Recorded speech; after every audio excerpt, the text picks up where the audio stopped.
Amis Seinois, amis Varois, bonjour, votre info midi sur 13 bis TV. Nos titres: la Seinoise disparue, retrouvée en vie. Le casino Joa, nouveau investiteur. Le Lazaret, on fait peau neuve. Cantonal, UDI, Jean-Pierre Collin crée la polémique. Notre prochain reportage Veolia, sa présentation, on trie, on trie. On sort ce soir en Seine, et enfin, notre météo du jour. Nous vous parlions avant-hier de la disparition mystérieuse depuis dimanche soir d'une Seinoise de 67 ans. Heureux dénouement, c'est un pêcheur qui l'a découverte hier, très affaiblie, en hypothermie, mais vivante. Elle était tout en bas d'une falaise de pin roulant allongée au bord de l'eau, à demi inconsciente, un pied coincé dans les rochers. L'endroit était invisible des hauteurs et le pêcheur l'a découverte parce qu'il était au niveau de la mer.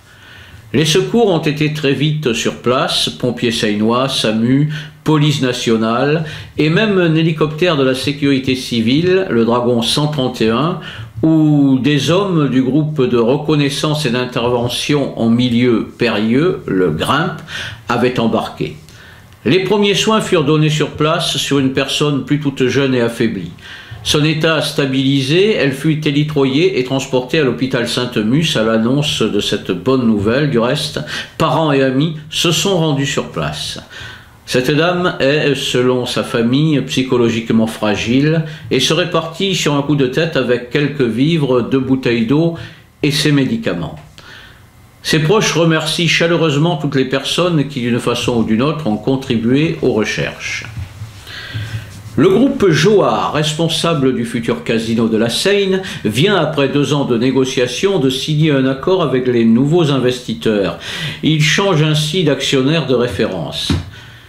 Laurent Laslas, président du directoire de Joa, rappelle que le groupe a été racheté en 2005 par Bridgepoint, groupe public canadien. À l'époque, une dette de 330 millions d'euros existait déjà. Fin 2007, la crise et la loi anti-tabac handicapèrent le groupe qui ne put plus faire du développement.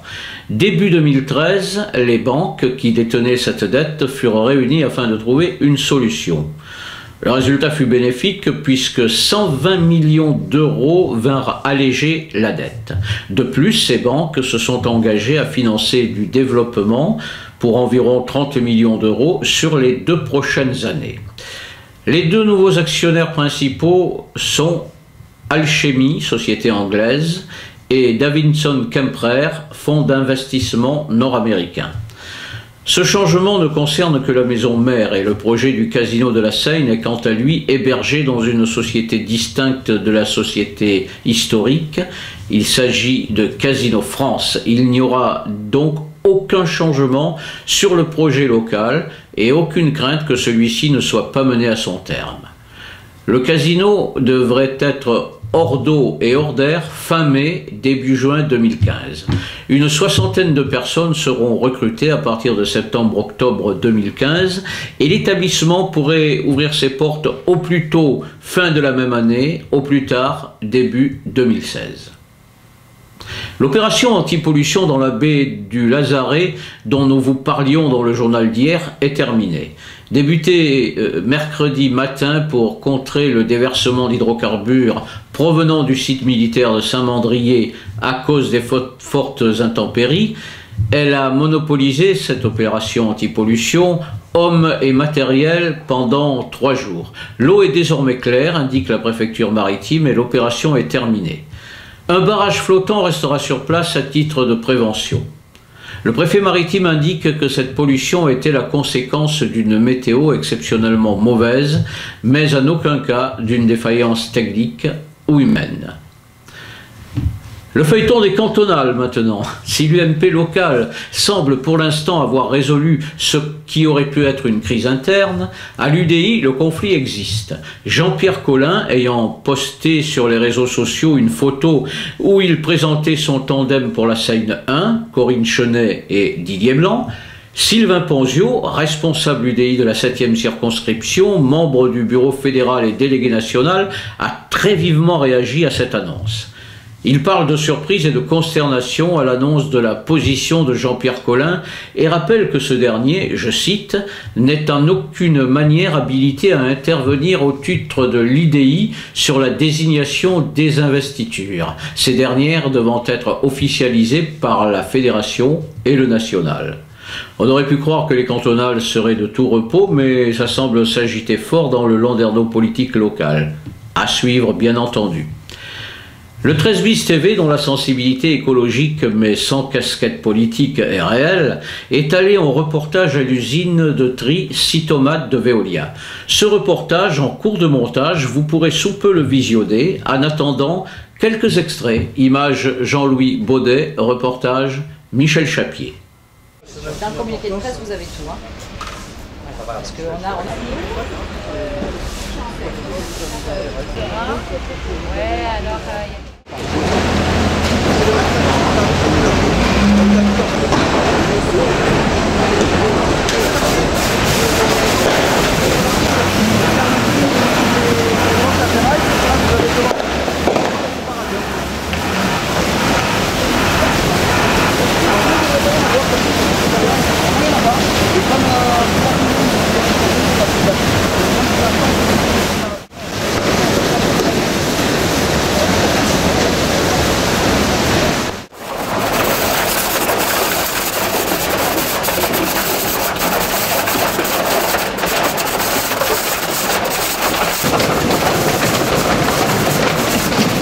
Ça pouvait nous donner l'équivalent de plus de 6 millions de boîtes à chaussures. Donc ces 6 millions de boîtes à chaussures, ça va servir pour, et c'est même utile pour la consommation du pays. Donc il y a deux solutions, ou pour avoir ces 6 millions de boîtes à chaussures, on trie le papier, ou bien on va être obligé de l'avoir par rapport à de l'énergie ou par rapport à de la matière première. Donc pour avoir ces 6 millions de boîtes à chaussures, ça représente 2000 tonnes de bois. Qui dit bois dit forêt. Donc voilà, donc on coupe des arbres. Il y a deux solutions pour être caricatural, ou pour avoir ces 6 millions de boîtes à chaussures, ou on trie, ou on coupe les arbres de la forêt. Petit rappel ce soir, allez applaudir Jean Simon, ce barde à la barbe fleurie, prime sautière, dont la blancheur illumine un visage parfois grave et colérique, parfois hilarant et gaulois. C'est au Constroy, ce soir, rue Berny, à 21 h. Notre météo du jour, enfin, le Var subit aujourd'hui un fort courant d'est, les pluies seront soutenues et orageuses, surtout sur le relief. Le vent souffle en rafale de 60 à 80 km à l'intérieur et jusqu'à 100 km sur la côte. Alors si vous sortez, lestez-vous. La mer est forte, mais les températures restent douces. Phrase du jour, les grands hommes peuvent aussi dire des banalités, la preuve, où est l'avenir ? L'avenir est devant nous. Charles de Gaulle. Et où voulez-vous qu'il fût? C'était Infomidi sur 13 bis TV, réalisé et mis en ligne par Julien Delucy et présenté par votre serviteur Marcel Logier. Amis chaïnois, amis varois, bonne journée et à mardi.